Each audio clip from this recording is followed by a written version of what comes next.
So yeah, I mean, that's the big reveal of this episode, which we got right a few weeks ago, that Agatha Harkness is... We called this episode 1. Yeah. We got this right, that Agatha Harkness is the villain. What did you think of that reveal? I mean, I really enjoyed that little sequence. Great. The last 5 minutes were absolutely brilliant, weren't they? I mean, and I think we called it as well. Like, we said that I bet she killed the dog.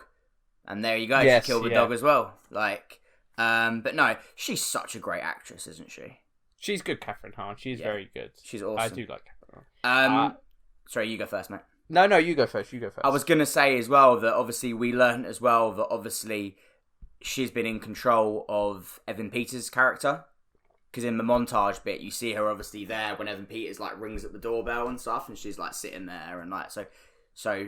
I wonder what's gone on with that. Has she just picked him from the Fox universe and brought him into this universe? Because and then in this episode as well, Wanda actually says to the kids, doesn't she? She goes, "Yeah, he's not your uncle." Yeah, that's what I was going to ask. Is Pietro a villain? Or isn't he? Because we get that mid-credits scene. No, I don't think he's a villain. I think he is who he is in the X-Men universe. But Agatha is in control of him. Every time we see him, Agatha is speaking for him. See, there are theories, and I'm kind of leaning to this, that he may be Mephisto. Nah. Because... Gone. He knows that the world is fake. He knows, because obviously he has a sit-down conversation with Wanda in the previous episode, and obviously he says, you know, how did you do all this? And, you know, what did you do with the children? And, you know, you've gone about it as humanely as you could because everyone's personalities are pretty much the same. He references the kids as demon spawn. Yeah. So we'll come to the kids in a bit, but so there's a reference there. Then there's obviously what is Agatha up to, and the theory could be that she's trying to summon Mephisto, but she's only got as far that he can take on this form, and now she's trying to, you know, get the real Mephisto out. Yeah. Yes, because it seemed he was guarding the basement, wasn't he? Yeah. That's how it was shot, but I can see it being a twist of him just trying to be funny. No. He will help. I think that so I'm kind of on board with what you're saying, but I disagree. I think that she is controlling Evan Peters' character. Yeah. Right? And that she's just controlling Evan Peters' character, and she brought him into this world to basically try and, you know, keep Wanda content, if that makes any sense. But she's in control of him, but she is also trying to summon Mephisto. But Evan Peters' character's got nothing to do with that, if you know what I mean. Like, she is trying to summon Mephisto, and she's using Evan Peters' character to try and keep Wanda occupied, if that makes sense. Is that... Yeah, I mean, I'm not completely sold on this theory, but I think it could happen. It's one of the ways it could. Oh, of course. Go. Yeah.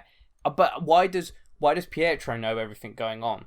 Because I just think that because his thoughts and what he's saying is because he is being controlled by Agatha. So everything that Agatha knows, she's just articulating through Pietro, and she's trying to gather information by having him there, if that makes sense. Yeah. You know? Okay. Yeah. Because there was no coincidence that we see Pietro after we see Agatha have that conversation with Wanda and the boys, and then when the dog's dead and all that stuff, and then after that he comes into it. So it's as if she's gathered enough information. She's sort of like, do you know what I mean? And then she puts in. Do you know what I mean by that? Yes. Yeah. Definitely. So I think that she is trying to summon Mephisto. Yeah.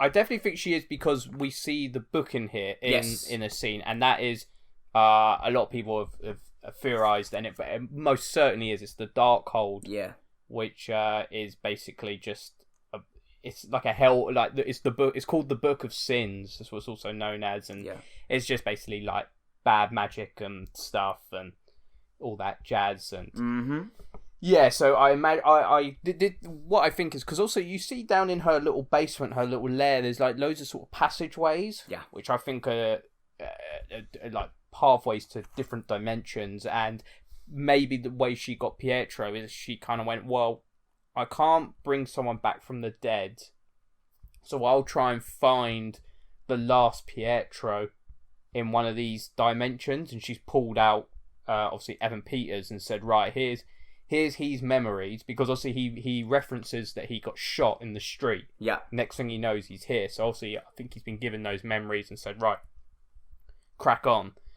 So yeah, it's definitely, because she must have an end game. What is her end game? It must be to bring back Mephisto. Everyone keeps talking about Mephisto. She needs the twins for whatever reason to bring him into this world, right? And now that she's finally... The twins, this is my little bit of comic knowledge on these characters, is they were born out of like the shards of from Mephisto. hell. Yeah, which is some like powers of Mephisto, and a story. That's how it all gets revealed. And one of the storylines is then he comes back, but they've taken a lot of his power, so he wants it back. Yeah, and these kids have it within them, which is obviously why Agnes was taking such a keen interest in the children. I think we theorized, when the dog had died, she wanted them to age up. Yeah. Didn't she? Because I think they're probably more use to her. Maybe she just wanted their powers or something like their powers to come forward, and she thought aging them up would be the better way. Because why would she kill the dog? Yeah, but she's obviously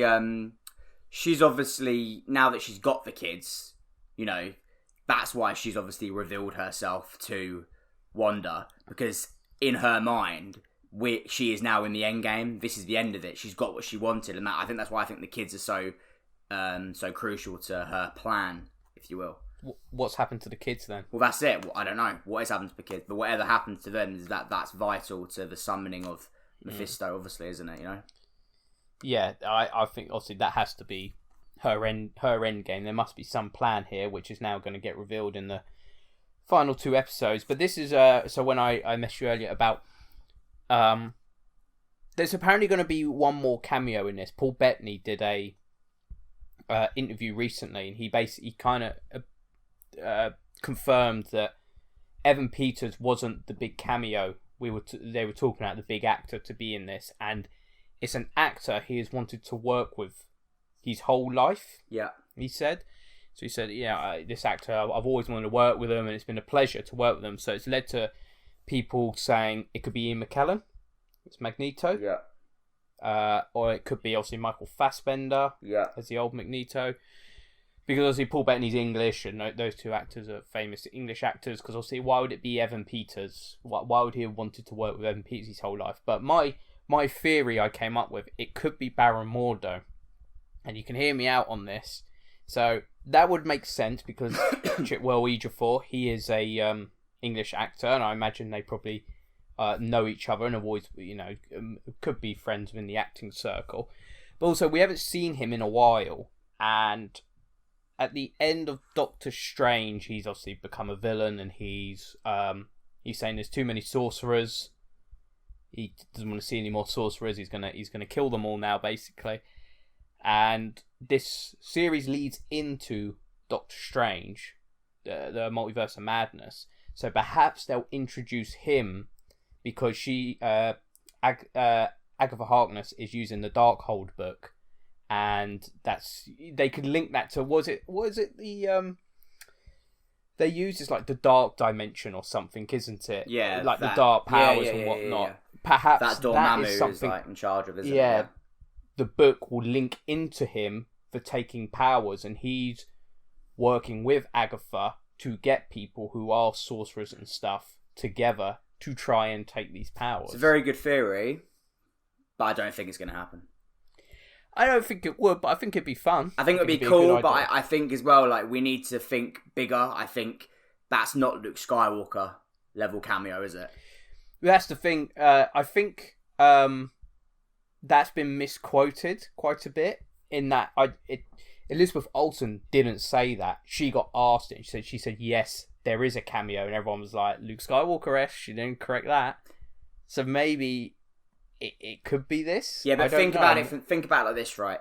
If he came into it, right?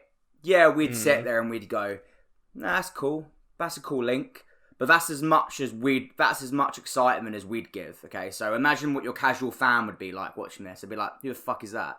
That's not a last episode person to bring in. Oh, of course not.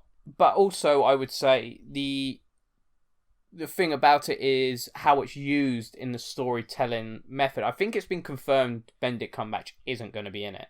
Yeah. So and if this is leading into it, maybe they will. Maybe it'd be a last little thing. I still think John Krasinski's going to be in this show. That is actually a point I've written down here. Is Reed Richards coming or not? He's definitely going to be in it. I mean, is he definitely going to be in this show? No. But he will be involved. I still think my aerospace engineer is Reed Richards. I don't know. I think they've done us over there. She said she knew an aerospace engineer and it was just some woman. Nah. It wasn't her. It was not her. I have hope. Maybe he built the little tank that they tried to... Well, there were other people there. We don't know that one wasn't Reed Richards.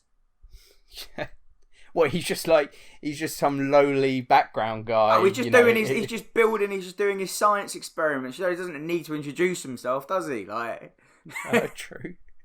No, but seriously, I actually genuinely think there is a really strong possibility that he appears at the very end of the show. And can you imagine the fan base it will go into? Do you know what? They actually missed a trick. Great, yeah. They should have introduced him in this episode where we're doing the whole Office and Modern Family parody. It would have been perfect. That would have been very good, actually, yeah. He could have gave his old little Office look to the camera and smile. He could have done like a little look between him and Jimmy Woo. It would have been absolutely fantastic. Like, one more thing I want to point out quickly. Sorry, go on, mate. You go first. Go on. You go first. No, I was just going to say, yeah, I do really hope we get him. I'm not sure we will now, but... I mean, there's 2 episodes left. There'll be another twist. There'll be one more twist. A couple of weeks ago said to me, you think Magneto will come into it? I mean, I think it's a strong possibility. What's your theory behind it? Well, it's the whole idea regarding the fact that like they mentioned they had that conversation in the last episode, the Halloween episode as well, didn't they, about the whole dad thing? They were talking about how their dad would be proud and blah blah blah blah blah, and like obviously we know through the Fox universe that his dad is Magneto. I don't know. That's literally it. There's not really any other theory to go along with it, apart from I just feel like it would be a cool cameo, and I don't think it's beyond the realm of possibility, you know? Yeah, I mean, I'd like to see Michael Fassbender in the MCU. I don't think McKellen's going to do it. McKellen's very old now, and he hasn't done this role in almost 10 years. When was Days of Future Past? It must be about 10 years ago now, isn't it? He did Days of Future Past. I think that's 2011. So I don't think he's overly interested. 2014. Although I know that Kevin Feige a year or 2 years ago was having meetings with Ian McKellen and Patrick Stewart. Oh, really? Yeah, this was like news at the time, that a year and a half ago, that they were going out for lunch together quite often and they were having chats and stuff. But I think that Patrick Stewart kind of turned it down, the idea of coming into the Marvel Universe. Yeah. So if that's true... He's an 81-year-old actor, McKellen. I don't think he's overly interested in... Unless it's a one and done, he appears in this show just as like a, you know, and then that's it. He won't do any more. No, he's slowing down in the films he makes, and I just don't think this is kind of the thing he'll want to be doing. I think if we are to get a Magneto, it will definitely be Fassbender. And I had a theory that, because obviously when Rambeau obviously went in there, Darcy said to her, like, you know, your molecular cells and your cells have changed like 3 or 4 times over. I thought that was going to be a way to introduce mutants in the universe by saying that some people cells are affected by being in this force field massively. Yeah, maybe it's bringing out that mutant gene. Bringing out the mutant gene.